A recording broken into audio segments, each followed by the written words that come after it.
So, Mr. Martinez, I want to ask you one question. So the dudes that were in the office, I was asking, what were their roles like? Are they like the angel and the devil? Honestly, can you answer that for me? Yeah, that was actually what I wasn't sure if people were going to get or not. So, Mr. Demure and Revere, those two characters, so it's supposed to be the personification of hope and self-doubt inside Asher Sign's mind. So the bunker warehouse is supposed to be a representation of his mind, and all the file boxes contain his memories. And the characters of hope and self-doubt are having an argument discussing what he's doing as he's doing it. Thank you. All right.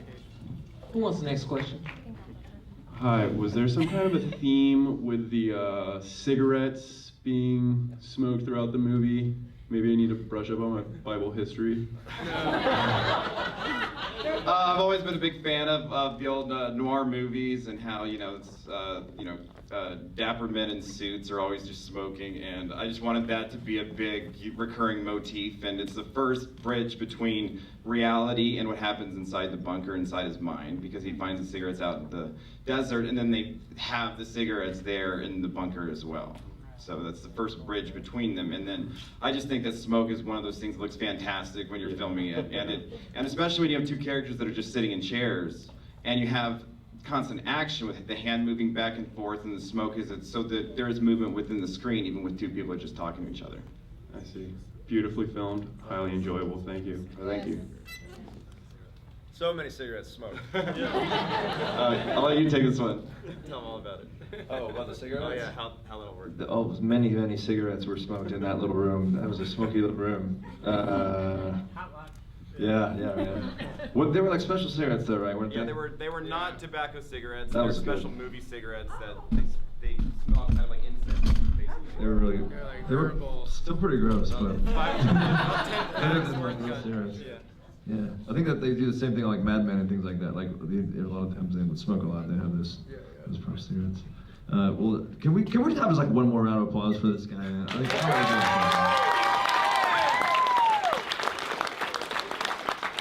nice work, man. So how you guys doing? Thanks for coming, by the way. We appreciate it. Is that the first time you heard our song together? That was, man. Yeah, great job on the music. Yes. I've noticed the orchestral stuff is really cool. Yeah, this is Steve. For y'all that don't know, he was our composer for the movie. A lot of gray hairs and about a year of work got put into that. I have a question for Aaron. So the gentleman with the beard at I guess it was the middle end, what did he represent? Shutting down the building and everything, like. Right. That's a great question. Okay. So he is supposed to represent Asher's body, like his physical self being aware of his impending demise. Basically, the way the body shuts down before the mind might want to admit it. Right. So his mind, the characters inside his mind, one of them isn't willing to admit that this is already, it's already critical. Basically, he's already about to die, and so his body basically shows up in his mind like, yeah, this is happening. By the end of the day, it's all over. It's about his mind having to come to terms with his own demise, basically. Hey, good. I just wanted to say, you really ate that rat, didn't you? If anyone was eating during that scene, we apologize for that. I heard it all. Yeah. So wait, that was all like, all those outdoor, all that survival stuff was all like real, right? Yes, all of those furs and jackets, fiction fire kit, the canteen. I used to be an experimental archaeologist, and a lot of those things I had used prior in instructional classes, but several of the props I made specifically for the movie that contain the friction fire kit, and then I caught those rats. Well, I had more than one. I had backup rats in case we didn't get all the stuff. But yeah, I caught several pack rats just for that scene. Nicely done. Impressive. Nate, Actually, my brother made the shoes. nice, Not this brother. Nate, don't you have This a, guy's the real deal. Nathan, do you not have a wilderness book of some sort out you wrote? Yes, I wrote a book called Subsistence, a guide for the modern hunter-gatherer about living off the land in Central Texas using wild resources. That's what I thought. And it's still available? Yes. Where? He keeps giving it back to me. On Amazon and Thank Barnes you. and Nobles. Okay, thank you. Aaron, that was an excellent job. I'm right here. I'm your cousin. Oh, yeah, okay, sorry. We got this, I'm not sure if I missed something. a little blind over here. Aaron, I'm not sure if I missed something in the beginning. I'm not understanding why Asher went through the wilderness with that little picture of the little girl. I know that's his daughter, but was it a physical reason why he was looking for her, or was it a mental, or help me? All right, so that scene when the power goes off and there's like the candles at the end, that's like a main exposition scene where they basically tell what happened there at the beginning when he goes into that tunnel. So basically when he goes in that tunnel in the first scene, after he says goodbye to his daughter, he thinks he gets exposed to the virus that wiped out most of mankind. And the virus has a 10-year latency period, so you don't even know if you have it until 10 years pass. So that's why he had to leave the other survivors and his daughter for 10 years because he didn't want to expose them to it. And so this is 10 years later without even knowing where they're gonna be, and he's trying to find them. So there was a place that he had told her that he would meet her at in 10 years' time, if they're even, any of them are still alive. And so he's having this internal struggle with whether or not any of this was even worth it, and he's like beating himself up in his own head, basically.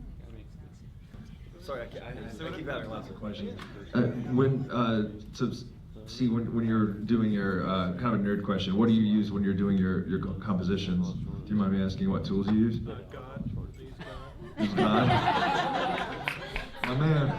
Logic Pro X, have you heard of that? Logic Pro. You're a Mac man. Cool. Yeah, Mac man. Gotcha. And the worst part about that rat scene was I had to watch it like 30 times, or like over 100 times to soundtrack it. So I was just watching Guts like every night. A lot of Guts. It's your usual. Yeah, my usual. It's your usual. That's my yeah. usual. That's what I go to sleep to, yeah.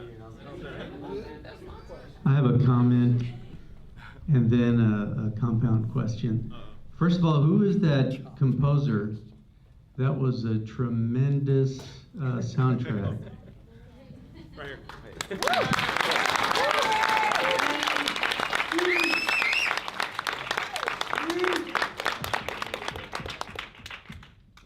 Thanks, baby.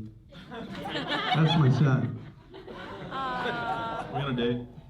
All right, so my compound question is, when you saw this is for Steve, when you saw the visuals of the different scenes and how they cut back and forth, how did you get inspired to write the emotion that you put into that music?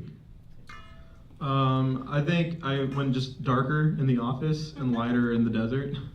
I don't know. I'm kind of like, I worked so hard on it, like every night, that it all blurred together. So I kind of like lost track of the emotions.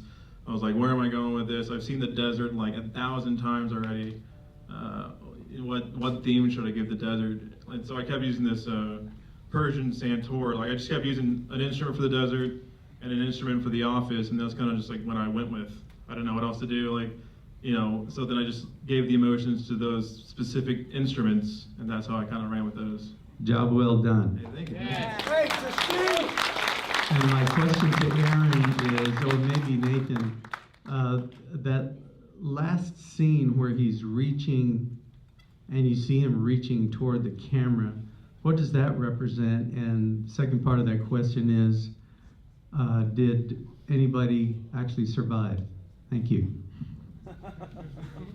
So as far as the reaching towards the camera shot, the idea is that, you know, down to his very last breath, he's unwilling to give up this basically a foolhardy journey, basically. Even when he knew he couldn't reach the place that he told his daughter he would get to, he still kept pushing on, even though he knew he would never get there. So at that point, he was probably delirious, and he probably thought she was right past the camera. And then you see his eyes kind of roll back in his head at the last second, and as he starts falling, the realization finally sets in that he did fail, and he did die. What was a sad ending. Yeah. I love it when main characters die in movies, or like, you know, the old Romeo and Juliet and all that sort of stuff. So killing off main characters is definitely something I want to do more of in my future films as well. So this may be a like pretty packed question, but what inspired you to do the movie? And do you feel like you did it for religious purposes?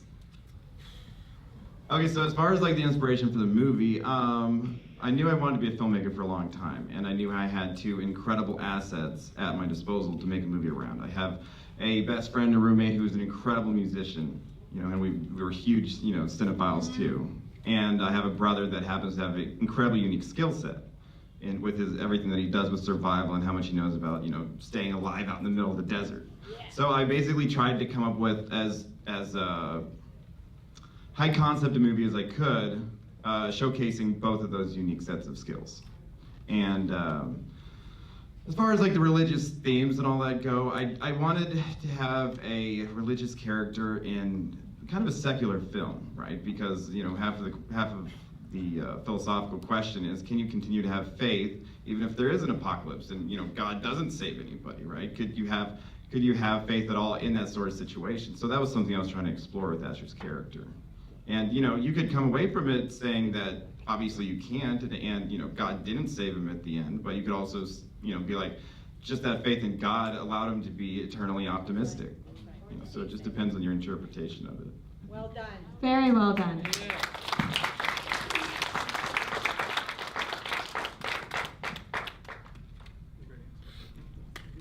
Where was that filmed at?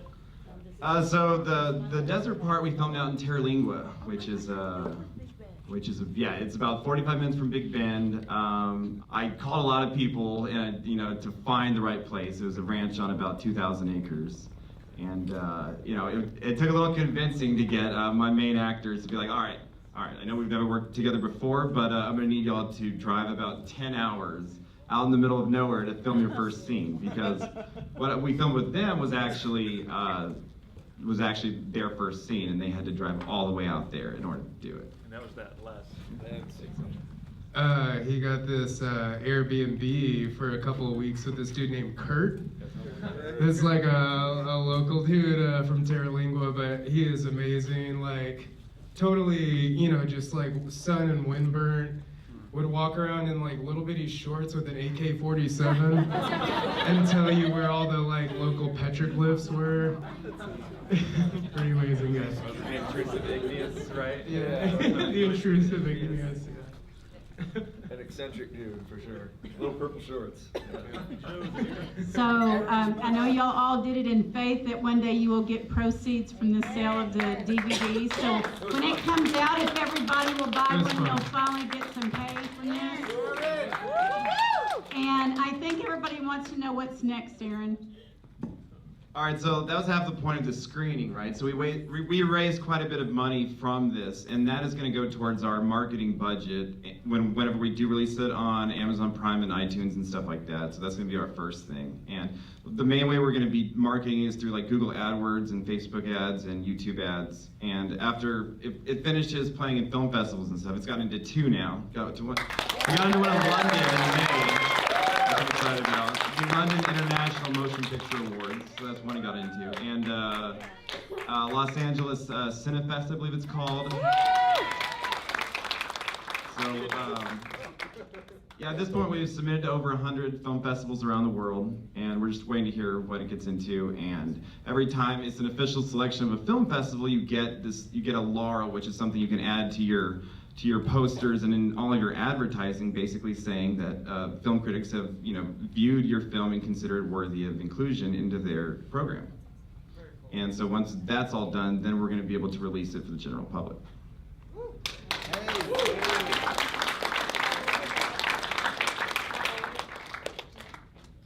Aaron, how old are you? That's your mother asking you. I'm 16 and a half, you know. I look younger, but yeah, I'm almost 18, you know. No, 27 now. I started this when I was 23, I think. 23, yeah. And yeah, actually my two main actors, I found them on Craigslist. I posted an ad for actors, and I didn't want to tell them how old I was, even when I first started emailing them, because I didn't want people, especially actors that are older than me, to know that, oh, here's this kid with this idea, and he wants y'all to star in this movie. So that's why I wanted to meet them first, before I got into too much detail about everything, so I could try to pitch them, properly on what it was that I had planned, and that I was actually seriously committed about what we were going to be doing. And he auditioned hundreds and hundreds. Prime selection. Tell me about the video. Oh yeah, I think so. I think when you get a submission like that, at first you get a thing called sides, which is just a few lines, and so you get to read. But I think we did a video, and then you said you paused it. I would read a line, and he would pause it, and then test us out with different actors or whatever. But he said our chemistry worked, so that's who he went with. I just want to ask. Did you you did some voice audio processing in there? Did you not, or am I just hearing things? Oh yeah. I didn't know. You weren't sure. Yeah, I wish my audio engineer was here today too. He wasn't able to make it to this, but we did a lot of exploring with Luke's voice, the Mr. Demir character, because we were trying to get a certain pitch out of it, and he ended up writing certain algorithms different filters to turn it into something. And the before and after is a stark contrast, because I wanted something really, really deep and raspy to go with the emotions that he was he's portraying on screen. But yeah, I was kind of curious if people would be able to pick up on that or not. Did that sound like his actual voice, or did it sound like? No. We didn't fool anybody. Did it sound? Did it work? I think it sounds. I personally thought it sounded processed, but I thought it was an cool artistic effect. Yeah. Added to the character. Right. It sounded normal to me. That was 100% my voice. Oh yeah, he got. Yeah, we took his off the cliffside with the craziness. I wanted to do something a little wild with that. Yeah, I did some different stuff. I wanted to add as much mystery as I could to this, this brief cameo of the character, and I wanted to intentionally disguise it like you do if you're watching a Vice interview with someone that's a drug kingpin or something, and how they do those filters on it. I wanted to get something close to that with Mark's voice. Nathan, did you actually get her in the desert? Other than scrapes and bruises, I didn't get seriously hurt, although during the jump, I did actually do that and slipped for real when you see me climbing up that cliff, and we had no ropes or harnesses. Now, it wasn't a long drop, it was probably about from here to the roof, but it was slow. Oh, yeah. It was slow. And other than that, I did actually push cactus spines through that wound when I was sewing it up. I'm glad I didn't know that. But we didn't get a close-up of that, but that's, if you look closely, you can see that. So other than that, no wounds. We did have a couple of close encounters with snakes and scorpions, tarantulas, various things like that. But nothing terrible. Scorps. How long did the actual filming take place? So I think they filmed in the desert for 2 weeks, and then we showed up for that final scene just for a couple of days to do that. But they were there for 2 weeks, and then we filmed There's that at. voice again. Yeah. We filmed at Aaron's house out in Bulverde for 2 weeks, and I think there were scorpions in all the filming locations. We had a joke that we kept saying. It was just seen any scorps around? And yeah, we would just find them everywhere. They were coming down from the ceiling, and so then that scene where I stab one. That's actually that was just impromptu. We were let's stab a fucking scorpion. There's so many. There were a lot. Yeah. Did you guys have any other unscripted moments? Another impromptu one I remember was the explanation of Asher's background. so we cut it down a lot. It was like, I think, yeah, it was like a really long monologue of mine, and I was like trying to memorize it. It was like 5 pages long of just like pure monologue. But yeah, so we ended up cutting that one down a little bit. We were able to read some of it too, I think, right? Because like, was that originally planned when we were like reading off of the file, or wasn't that supposed to be all memorized? Right. We were like, yeah, we were reading off some of the files. Yeah. No. Yeah, we would cheat. I know I would definitely cheat on my script too. Like on the computer screen, I would have my lines typed in there sometimes. So. Yeah. Do what you gotta do. I got a little fun thing. Oh. All right, so at the beginning, you see Demir's computer screen. It doesn't turn on, and he starts hitting it, right? So that wasn't actually supposed to be in the movie. Both computers were supposed to work, but for whatever reason, it didn't. And Luke was like, wouldn't it be great if, like, because he's like the darker character, you know, half of what creates their, you know, ongoing confrontations is that he is limited in what he can do because he doesn't have the computer, so he only has access to half of the information.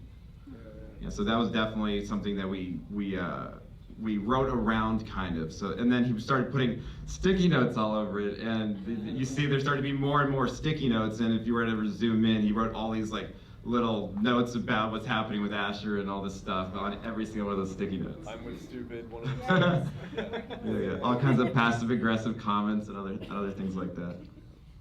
This might be just hearsay, but this is a rumor that I heard. And were you when Bear Grylls came to town, did someone talk to you about him surviving? I was actually a consultant for one of the episodes of Man vs. Wild, and before Bear Grylls goes to these different locations, his team contacts experts in their particular area. So they contacted me before he came out to get instructions to build a friction fire kit and get lists of edible plants for the Big Bend region. Real deal. Confirmed. So I have a question. Hi, over here. So the gentleman over here was talking about you know, the last scene where he's reaching, you know, and then it ends. And I was wondering if you're ever thinking about like the fourth day, maybe a sequel, maybe like he made it at the feet of like his daughter, or Well, we did have one shot that definitely didn't make the cut of, he reaches the hand out and you see the silhouette of his hand and his daughter's hand, and they're like about to touch when it cuts to black. So you see the hand, but we ended up not going that direction because A, it's not as, it's a little bit too optimistic for the tone I wanted to get at the end. I wanted something a little bit, you know, more realistic and less hopeful, I guess.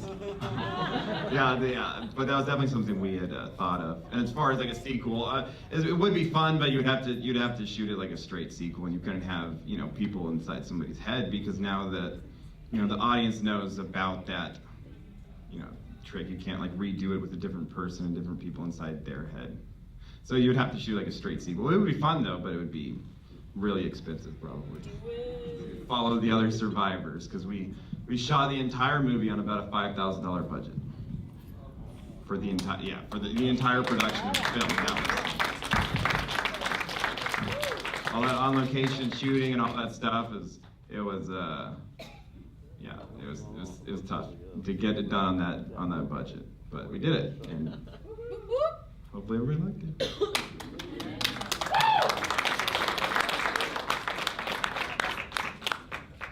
Big fan of the film. Just a real quick question. The end after the credits with the red folder. Could you give a little explanation into that, considering, you know, he essentially failed, but he completed the task? Yeah, so the red file is supposed to be like his basically start to end date for his life, right? So inside the red file, it says exactly when he's gonna die. And Luke's character, you know, he wants to know, because, you know, as the character of self-doubt, he wants to be proven right, that everything he said was right. He wants to know exactly when it's all going to end. And Jordan's character, you know, eternally optimistic and hopeful, he wouldn't even want to know that. He wouldn't want to know it. And he's like, trying till the very end to convince Mr. Demure to not even look. And then at the very end, that's just the body basically decomposing, and the body's manager finds the file and he thinks it's kind of ironic. And the lights weren't supposed to come up that early because of you can't see it as much what happens at the end of that scene, but he gets that same stamp that they stamp everything else with at the end of every day, and he kind of does this mocking laugh, stamps it completed because the life of Asher signs it's completed at that point. I have a comment and a question. The version of Auld Lang Syne at the end of the movie was awesome. That was a great arrangement of that song and a perfect way to end that sad story. Made me sad to see my nephew die at the end. My question is, with that movie so far in the future, why did you use those old floppy disk computers? I don't know. I like movies when you use older technology, it adds a timeless quality, right? Because as soon as you have modern technology, it's already aged. As soon as the film comes out for anything modern, right?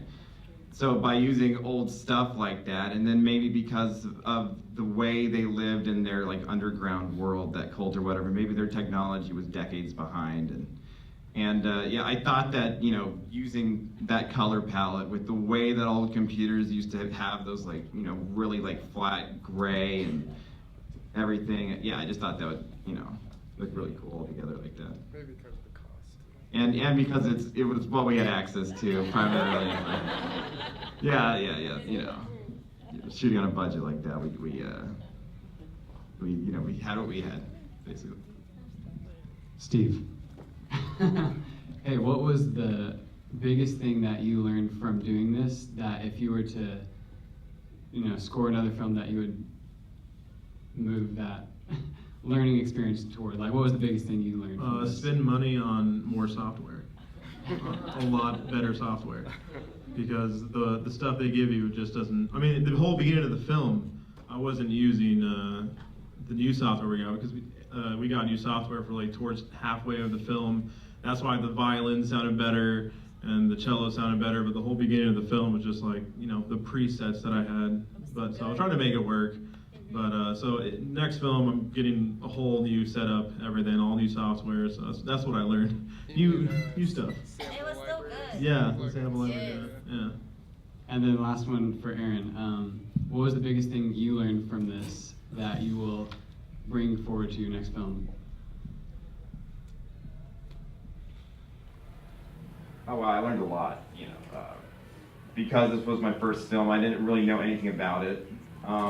So when you're making a first film, you don't know you can do it, right? You have to believe you can, but one of the biggest things I learned was that I can do it, because every day was a struggle, especially we were shooting out in the desert. I didn't have the location for the bunker scenes, I didn't have any of that, I didn't even have money for half of it. Right, so I started all of this without even being able to fund the whole thing, and I just believed every day, taking it one day at a time. And I definitely think that's what filmmaking is, because you have to juggle 10,000 different tasks. You have to be able to do everything. You have to be really good at doing everything. But if you think about everything that you have to do, you'll freak out. You'll get way too stressed and way too much anxiety. You just have to take one little thing at a time. One little step, after the other. Even after we finished filming, post-production took 2 years, right? Just editing alone took 8 months to get done. The music took a year. Coloring, we had a professional coloring studio that did all the color, and that took 4.5 months. And the guy my audio engineer spent 6 months just mixing everything, and coordinating and scheduling all of that. It was hard, but yeah, just one little step after the other. And just focusing on what's directly in front of you, and believing that the big picture, when it's all said and done, will come out the way your original vision, was, or you have the way your original vision, expected it to. And I think the final film came out 1,000 times better than I ever expected. I'm super happy with everything. It was incredible.